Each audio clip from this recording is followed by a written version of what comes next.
Hello everyone! So for today's vlog guys is isang ola na naman po ang ating reviewin. At para malaman natin kung sino siya, please do a simple like, share, and comment. Let's go! Hello everyone! So ang ating na tinutukoy ngayon na ola na dinownload natin ay walang iba kundi si Peso Cash. So si Peso Cash po ay under SEC po. Yes po, registered naman po sila. At para malaman kung magkano at kung na-approve ba ako, please watch this.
So, ayun na nga mga kapreni. As you can see po, inoperan tayo for this time.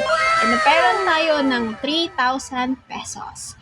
At sinabi doon na buo po natin siya matatanggap at 15% lang po ang magiging interest niya, which is 1,400 plus lang in 30 days. Yes, 30 days ang inoffer sa atin na long term ng repayment. Pero, bakit nung ginaw ko siya ay iba ang lumabas? As you can see po sa video, nung ginaw ko po siya ay hindi po tayo na-approve. No, bigla po tayong hindi na-approve. And then, nag-offer po siya ng another 3,000 at nung inulit na po natin yung loan, ay dun na po lumabas ang totoong taas po ng management fee, processing fee, all about fee. Lahat ng fee.